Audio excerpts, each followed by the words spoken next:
할렐루야. 오늘도 말씀해 주시는 주님의 말씀에 의해서 복을 받는 은혜로운 시간 되기를 주님의 이름으로 축복합니다. 본문 말씀은 우리가 잘 알고 있는 세리장 삭개오에 대한 내용이지요. 이는 곧 여리고성의 세리장이었습니다. 삭개오의 신상에 관해서는 더 자세한 이야기는 성경에 더 이상 나오지는 않습니다만은 누가복음을 기록한 누가는 오늘 말씀에서 각 절마다 신선하고 깊은 복음의 의미를 우리에게 드러내주고 있다, 이렇게 볼 수가 있습니다. 그러므로 우리는 본문을 통해서 불순한 욕망을 품고 그가 물질적 부요는 누렸는지 모르지만 인생의 방황자였었지요.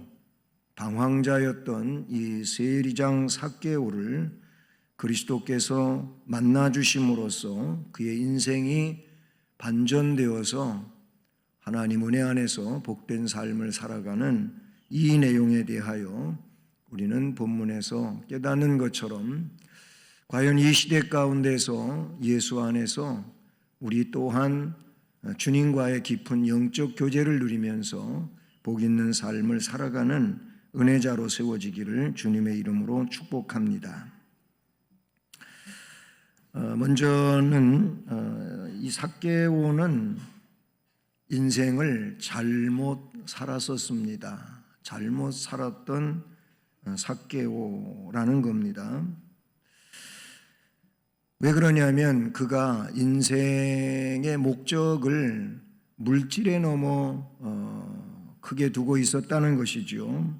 그러다 보니까 물질만 풍요로우면 된다는 이런 입장하에서 그는 부정한 삶을 선택했습니다. 즉 삶의 타락을 의미한 것이죠. 잘못된 선택을 했었다, 그런 얘기입니다. 어떻게 보면 우리가 산 인생은 선택사항이라고도 봐요. 자기가 선택해서 살지요. 직장도 선택하고 학교도 선택하고 그리고 삶의 방향도 선택하고 선택하는 것이 아마 우리 안에 있다, 이렇게 볼 수가 있습니다. 근데 이 선택이 올바른 선택이어야 되지요. 잘못된 선택이면, 아니면 부정한 선택이라면 그 삶의 성공은 애초부터가 잘못될 수밖에 없는 것이지요. 그런데 사람들은 그 선택하고 선택해서 물질이 풍요로워지면 그것이 복인 줄로 알고 잘 선택한 것으로 생각하는데, 오늘 말씀에서는 선택이 잘못되면 안 된다 하는 것을 우리에게 가르쳐 줍니다. 여리고라고 하는 성은 교통과 상업의 중심지였습니다. 그래서 상업이 발달되고 길들이 여러 도시로 나아가는 데 있어 아주 요충지와 같은 그런 곳이었습니다. 이 여리고성의 특산물은 우리 성경에 번역된 내용으로 말하면은 종려의 성, 종려나무가 많은 곳입니다. 우리는 종려나무라고 이렇게 번역됐습니다마는 그러나 그것은 대추야자지요. 대추야자. 그러니까 여리고는 대추야자의 성이라 할 만큼, 그 별명이 붙을 만큼 이 대추야자가 많은 소득을 올리는 이런 곳입니다. 당시 로마는 이렇게 풍성한 물질적인 요소를 지니고 있는 이 여리고를 유대의 과세 중심지로 삼았습니다.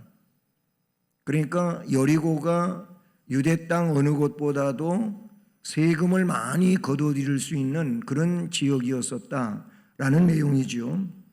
그러다 보니까 세리들은 로마의 제국의 권세를 등에 업고는 온갖 부정한 수법을 동원해 가지고 사람들에게 세금을 걷어들이는, 즉 혈세를 받아내는 이런 일들을 하게 됩니다. 그러면서 일정 금액을 로마에 그렇게 상납을 하고 거기에 남는 것들은 세리인 자기들이 그 물질을 쌓아가는 이런 삶을 살았다는 겁니다.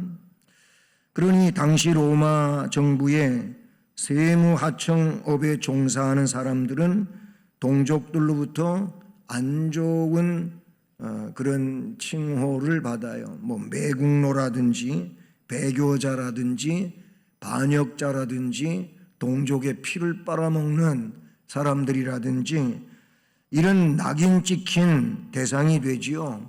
성경에 보면 세리, 죄인, 또 창녀, 상종할 대상이 아니다 이렇게 나오고 있죠. 그래서 예수님이 세리의 집에 들어가거나 지저분한 여인하고 뭔가 대화를 하고 그러면은 그게 예수님이 점수를 잃어버리는 일이 되곤 했어요. 그러나 한결같이 예수님은 나는 이 땅 위에 의인을 부르러 온 것이 아니고 죄인을 부르러 왔다라고 말씀하시지요. 모든 사람은 다 죄인이지 않습니까? 어쨌든 오늘 말씀 마지막 절에도 보면은 인자가 온 것은 잃어버린 자를 찾아 구원하려 함이니라. 왜 그렇게 하느냐 하면 7절에 무사람이 보고 수군거려 이르되 저가 죄인의 집에 유하러 들어갔도다 하더라. 이런 말씀이 나와요. 어쨌든 이 세리들은 당시 로마 정부의 그런 관할 아래서 그 세리 업무를 볼 수 있는 자로 돈을 주고 그 직위를 사는 겁니다. 그래서 그 세리 업무를 시작하게 되면은 다른 사람들과 달리는 많은 돈을 벌어들일 수 있는 상황이었다 그런 얘기입니다. 삭개오는 동일했어요. 만국의 선민들과 고난의 삶을 같이 하기보다는 불우이와 타협을 하면서 세상의 행복과 영화를 누려보겠다는 그 욕망을 가지고 그 직위에서 돈을 모아 쌓아가고 있었던 겁니다. 이것은 부정한 삶을 따라가고 있는 것이었지요. 또 한 가지는 잘못 살았던 삭개오라고 하는 것은 역시 가치관이 잘못된 겁니다. 잘못된 가치관을 지녔어요. 이 가치관은 아마도 마음의 문제요. 또는 그것은 신앙적으로 영적인 문제라 그런 얘기죠. 신앙생활을 하면서도 이 기독교 올바른 가치관을 갖지를 못하고 기독교인이라 말하면서 기독교 가치관을 갖지 못하고 있는 이들이 많아요. 즉 기독교인이면서 세상 가치관을 그대로 가지고 사는 사람들이 많다 그런 얘기예요. 기독교인은 기독교 가치관을 가져야 돼요. 기독교인은 기독교 세계관을 가져야 돼요. 기독교인은 주님이 중심이 되어야 돼요. 기독교인은 성경이 중심이 되어야 돼요. 그런데 그런 중심을 잃어버리고 말 그대로 세상 중심이 돼요. 잘못된 가치관을 갖고 있는 것은 앞에 삭개오의 그 내용에 지적되고 있지만은 그는 물질만 많으면 된다는 겁니다. 그래서 그 가치관에 있어서 보면은 그것은 마음이 올바르지를 않아요. 영적으로 타락한 상태입니다. 누가는 삭개오가 부자라고 기록을 하지요. 2절을 보면 삭개오라 이름하는 자가 그 여리고에 있었는데 세리장이라고 했고 또한 부자라 이렇게 2절 말씀에 표현되어집니다. 어떻게 해서 부자가 되면 부자를 다 욕할 일은 아니지요. 정정당당하게 올바르게 그렇게 그가 돈을 많이 벌어들였다면 아무 문제가 되질 않아요. 근데 삭개오가 여기서 부자라고 할 때 앞에 말한 것처럼 그는 세리로서 혈세를 받아낸 겁니다. 그래서 부정한 방법으로 부자가 됐다 그런 얘기입니다. 8절이 그 사실을 삭개오 자신이 드러내고 있지 않습니까? 삭개오는 아마도 물질만 풍족하면 자신의 명예도 올라가고 이웃의 사랑과 관심도 모두 얻을 수 있을 것이라고 생각을 하고 산 것 같아요. 돈만 있으면 된다. 오늘 이 시대에도 돈만 있으면 다 되는 걸로 생각하는 사람들이 있는데, 여러분, 귀중한 것일수록 돈 가지고 해결하지를 못하더라고요. 돈 가지고 목숨을 여러분이 살 수가 있습니까? 안 되는 거예요. 우리나라에도 돈 많은 사람이 오래 사는 그런 일보다는 돈 많이 가지고 있는 사람이 더 일찍 죽는 사람들이 많아요. 뭐 돈 가지고 해결할 일이라면은 얼마든지 수명을 길게 해갈 수 있지 않겠습니까? 그런데 그렇지 않다는 것을 여실히 증명하고 있지요. 명예, 돈 때문에 명예를 얻은 자가 있는지 모르겠습니다. 그러나 결국에 가서는 그것 때문에 한순간에 곤두박질해서 아주 밑바닥에 떨어지는 이런 일들이 세상에 오늘날도 횡행하는 이런 모습을 본다는 사실이지요. 삭개오의 가치관이 그랬어요. 잘못됐지요. 바로 그의 물질 제일주의적 가치관은 잘못된 거다 그런 얘기입니다. 이웃들은 그런 삭개오를 뒤에서 수근수근거리며 그와 가까이 가는 것을 꺼려했고 7절이 그렇게 지적해요. 불의한 재물로 가득한 그의 집에는 그의 고독만이 그를 차지하고 있었어요. 고독한 사람이 되고 말았어요. 교제하는 상대가 없어요. 너무 인생은 외로움에 빠져있는 인생이 되고 말았습니다. 이와 같이 우리는 손해를 보는 한이 있다 해도 하나님과 내 이웃들을 원수로 삼는 어리석음은 범치 말아야 할 것입니다. 나로부터 사람들이 떠나게 만드는 그런 일은 우리가 하지 말아야 되는데, 그러지 않기 위해 올바른 가치관을 가지고 있어야 합니다. 가치관이 올바르지 못하면 결국은 그 삶은 잘못 산 실패한 삶이 되고 말 것입니다. 그런데 중요한 것은 이에게 놀라운 기회가 찾아옵니다. 그 내용이 뭡니까?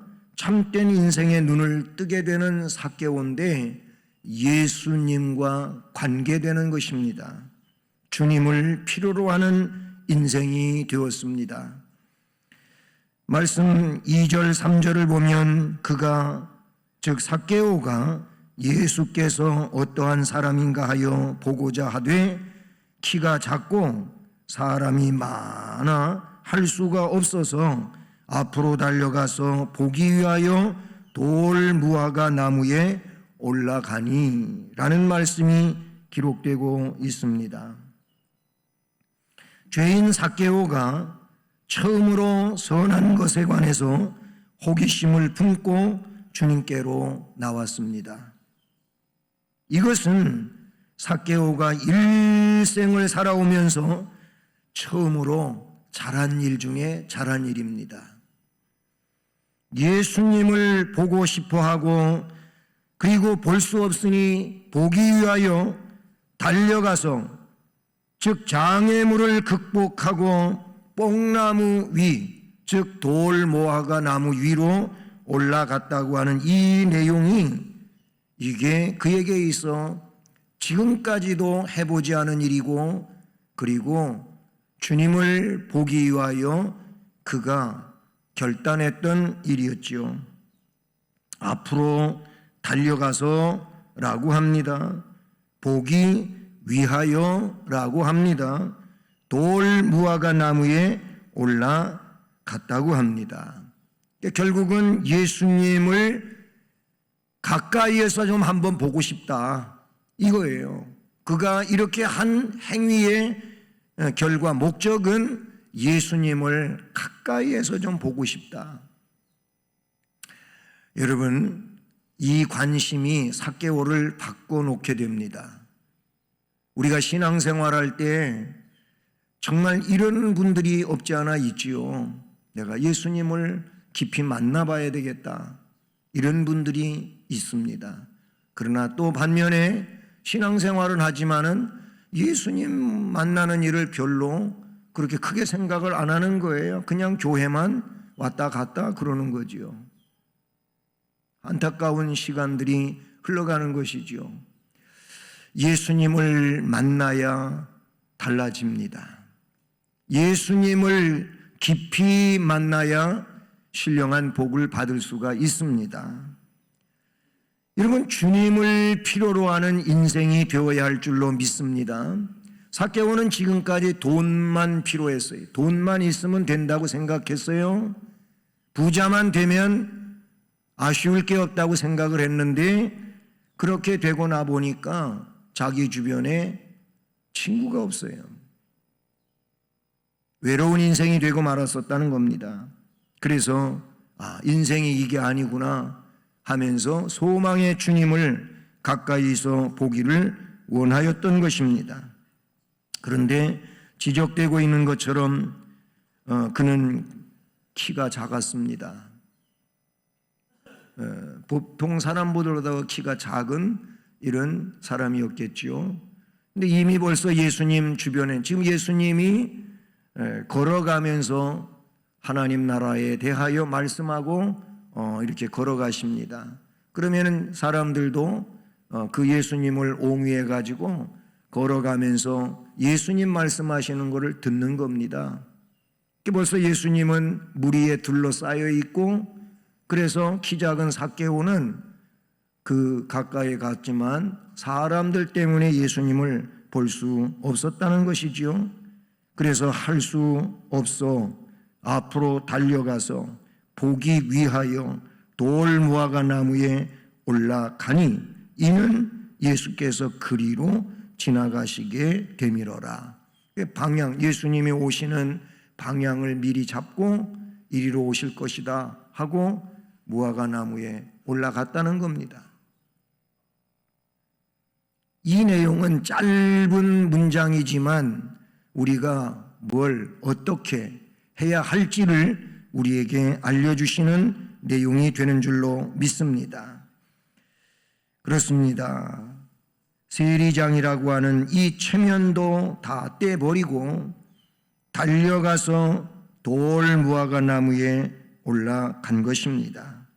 삭개오는 그동안 기다리던 절호의 기회를 더 이상 미룰 수도 없고 놓칠 수도 없다고 생각하고 그리고 그의 그러한 판단이 그에게 커다란 복을 가져오게 됩니다. 여리고에 갔었을 때 가이드를 하는 목사님이 그러더라고요. 무화과 나무, 돌 무화과 나무 밑에다 갖다가 함께 가던 일행을 세워놓고 이 나무가 돌 무화과 나무입니다. 예, 우리나라에서는 그거를 뽕나무로 번역을 했죠. 뽕나무. 뽕나무하고는 좀 달라요. 근데 그 나무 밑에서 이 삭개오 이야기를 짧게 하면서 이 나무가 그때 그 나무인지는 잘 모르겠습니다. 물론 2000년이 넘게 있는 나무는 아닌 것 같아요. 그러나 그 나무는 어마어마하게 큰 나무예요. 아름드리 큰 나무고 위에도 엄청나게 가지를 많이 뻗고 높고 그런 고목이었습니다. 그런데 그곳이 바로 여리고 입구였었어요.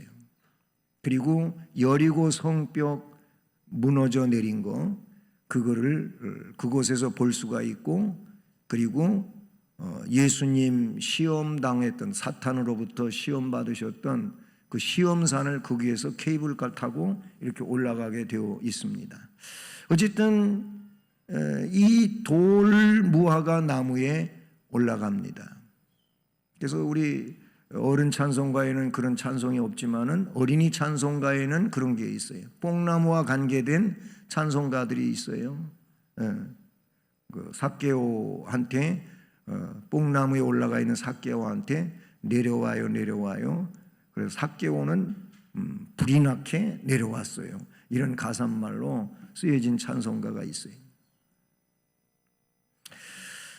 여러분, 삭개오가 행한 일에 대하여 우리가 주님을 필요로 하는 인생이 되기를 원하는 것입니다.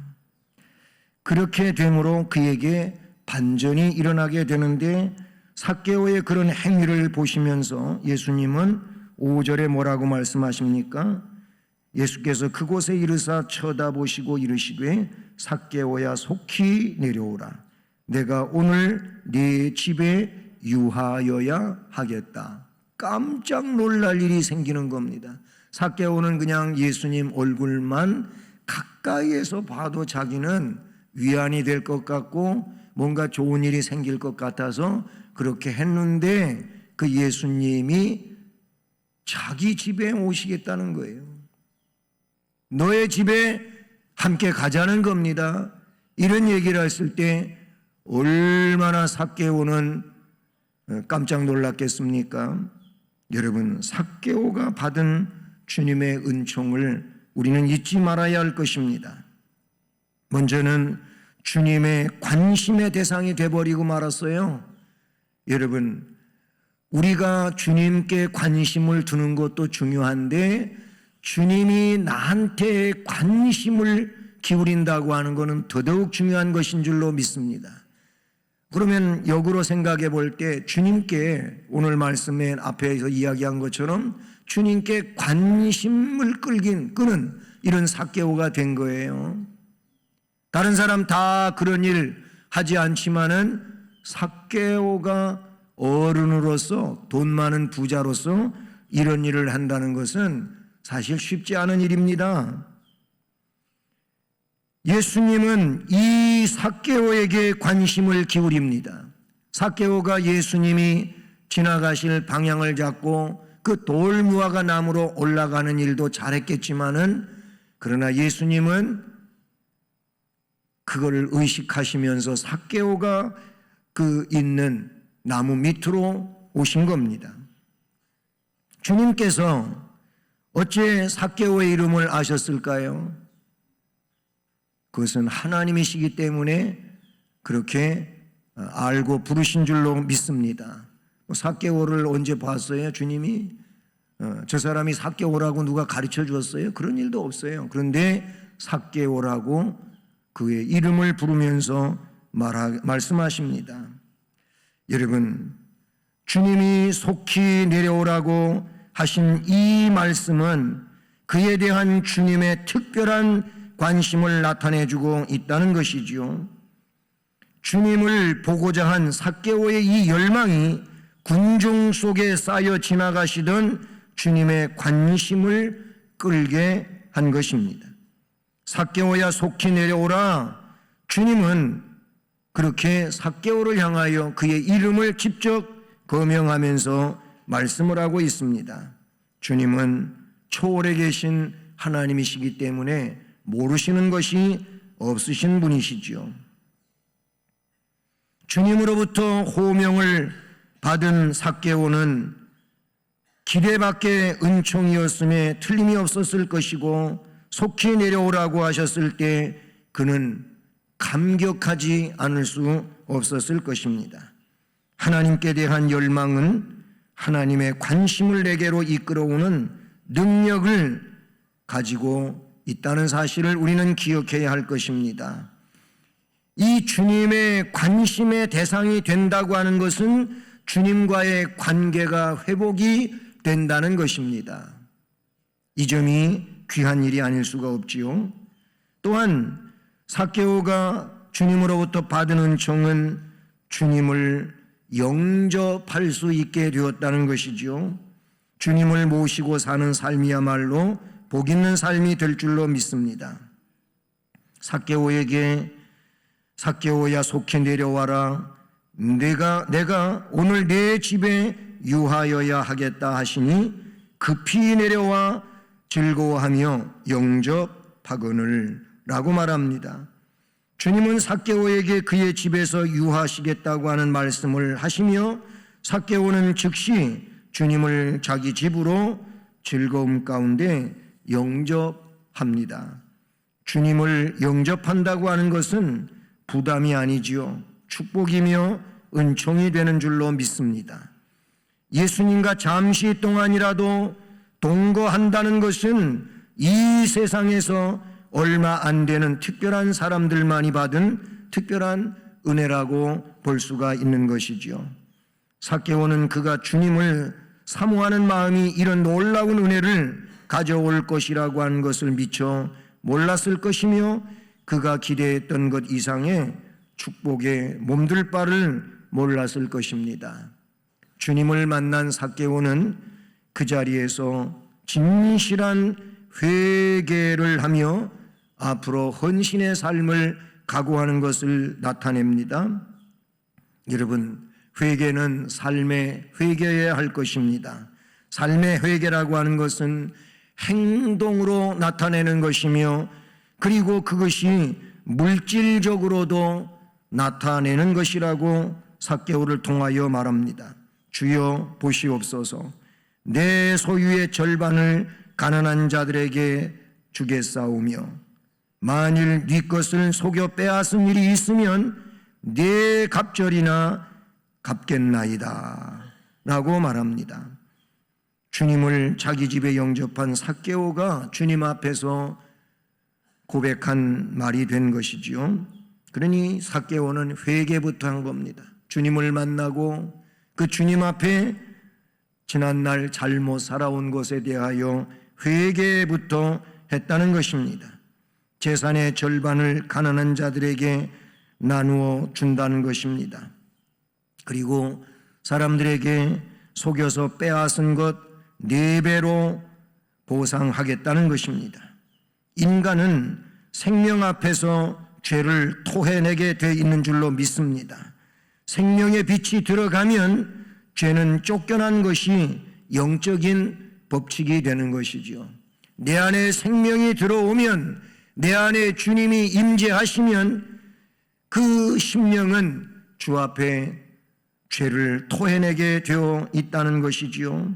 그래서 올바르게 되는 것이며 주님과 아름다운 관계를 맺게 되는 것이며 그래서 우리 주님이 기뻐 쓰시는 인물로 바뀌어지게 되는 줄로 믿습니다.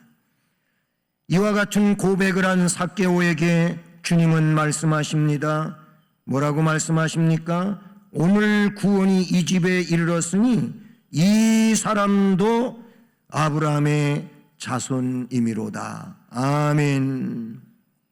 우리는 이 말씀 가운데서 삭개오의 가정에 선포된 이 구원의 선포가 세리의 가정으로서의 수욕과 멸시, 죄악과 더러움에 관계없이 하나님을 기쁘시게 할 수 있다는 것을 우리는 발견하게 되는 겁니다.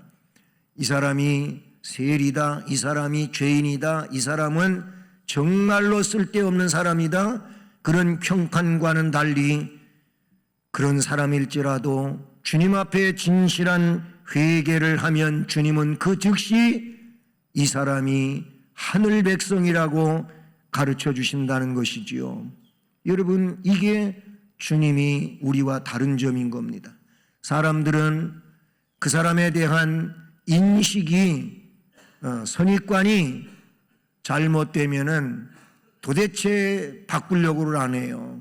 그 사람은 나한테 항상 그런 사람이에요. 그 사람이 바뀌었는데도 바뀌었다고 인정을 안 하고 자기가 선입견으로 가지고 있는 대로 자기가 인식한 대로 그 사람을 늘 그렇게 말하곤 합니다. 이게 무서운 거지요. 잘못된 거지요. 그러나 주님은 사람들에게 매국노라고 인정받는 삭개오를, 배신자라고 말하는 삭개오를, 자신들의 피를 빨아먹고 살았다고 하는 이 삭개오를 예수님은 그 자리에서 아브라함의 자손이라고 인정해 주시지 않습니까? 여러분, 우리가 이 주님의 마음을 갖는 자 되어야 할 줄로 믿습니다. 하나님을 기쁘시게 할 수만 있다면 그것은 곧 하나님 백성으로서의 삶으로 진입된 것이라는 사실이지요. 그렇습니다. 믿음의 조상 아브라함의 자손이 되는 것은 영적으로 하나님의 자녀가 된다는 것을 의미하는데, 그것은 예수님과의 관계가 회복이 되어지면, 또는 하나님과의 관계가 회복이 되어지면 그 즉시로 하나님의 자녀요, 하나님의 백성이요, 아브라함의 자손으로서 구원의 반열에 세워진다는 것을 우리는 잊지 말아야 하는 것입니다. 사랑하는 여러분, 삭개오는 이 주님 앞에 감사할 수밖에 없는 존재가 아니겠습니까? 나를 누가, 삭개오의 입장에서 보면 나를 누가 이렇게 친근히 해주고 나의 집에 와서 나를 위로하고 하늘의 복을 안겨다 줄 수 있느냐는 말입니다. 그러므로 삭개오는 그 어느 누구로부터도 아닌 주님으로부터 큰 복을 받고 감사하는 인생이 된 줄로 믿습니다. 예수 그리스도의 피로를 온전히 깨닫고 잘못된 삶을 돌이킬 수 있는 우리가 될 수 있기를 축복합니다. 그래서 예수 그리스도의 관심의 대상이 되고 신령한 복을 받는 삭개오와 같은 이 시대의 은혜자가 되기를 원하는 것입니다. 그렇습니다. 오늘 우리가 이 말씀을 통하여 예수님의 관심의 대상으로 바뀌어지는 은혜를 입기를 원합니다. 그렇게 된 자에게 주어지는 것은 신령한 복이므로 신령한 복을 받은 우리로서의 앞날을 살아가는 자 되기를 주님의 이름으로 축복합니다.